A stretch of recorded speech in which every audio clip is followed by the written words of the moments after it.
The house of earth sits in blue, blue sky, blue water. Who had sent you, blue? Are you our parent, or must we rent from you? I suppose the things the brain sees most of the time, the thing the eyes see more than anything in the whole lifespan of the human, even more than faces of others, must be blue and green. For the most part at least, the sky is blue, the grass is green, two colors imposed on us, and if not imposed at least an invitation. Perhaps if we are bound by these two colors in this dimension, we must listen to their whispers. God made colors and colors contain mystery. There's even a rainbow around the throne of God, and each color contains some kind of treasure. Although we are grounded in green, green where things settle into substance, it is blue which is the other, the thing we reach for and trade with. But it is apparent to me that blue has the demand of a sort of sanctity, an austerity, a distance to my mouth, as though to whisper to me, you can't take it all with a greedy mouth. Blue must be taken delicately. Walking in blue is the walk of the gentle. A thing is received from blue and formed into substance inside green. In light of this, I think about this angel I saw in my inner mind. The aspect he gave was that he was about to tell me a sort of lesson that encapsulates the whole path of my life on earth. And he said, the whole thing is to eat a diet meal. For a moment the words, diet meal, to my mind was a bit uneventful.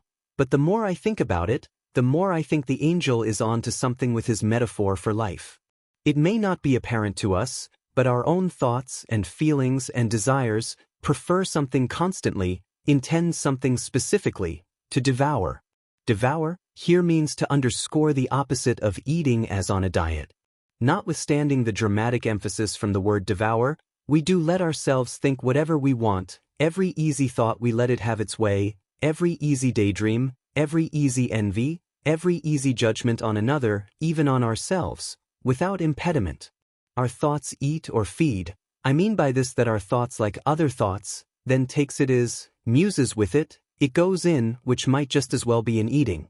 In our injured state we seem to have lost all brakes. When we are sad, it all spills out. When we are angry, we burn with full flame. When we desire in full, like a stomach.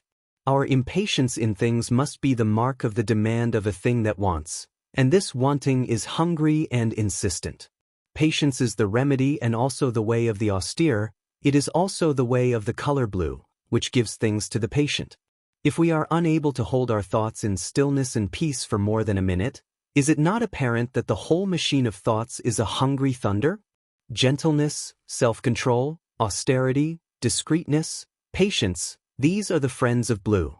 When we finally hold ourselves back a little in the discretion of self-control, the way of fasting, then, in the spirit world, we actually have a position or locality change. Because a being, self-guarded and self-composed in the distance given by its austere mind, pulls out of the dimensionality of the great feast we can participate in with the false liberty of indulgence.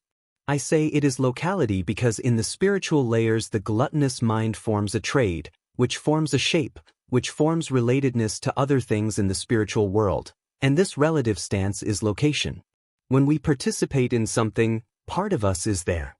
When we watch too much television and the internet, the purpose is enjoyment but the action is feeding. It goes inside us. When we revel in the affairs of the world, we revel really in the concept of the world. This concept, the scope of reality confined to a single idea, is a single trade. We direct ourselves to it, but then we bind ourselves to it by way of the perception of its scope. But we must love living in the world but with the distance of separatedness, which changes locality and we can trade from a higher plane. There is a certain kind of walk we can walk in this life, the walk of eternity. We walk in the walk and way of eternity when the mind of our brain conceives eternity as a way of walking.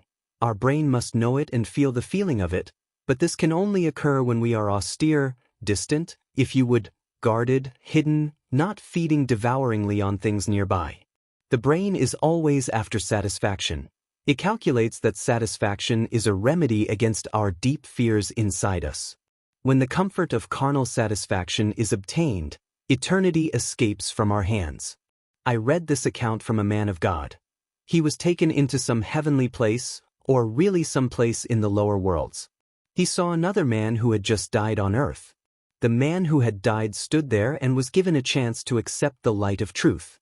For a second the dead man considered it, but then declined the truth, and in that moment the last traces of sanity left him, as insanity always occurs in the minds of people in the underworld, because it is the light of truth that allows for sanity.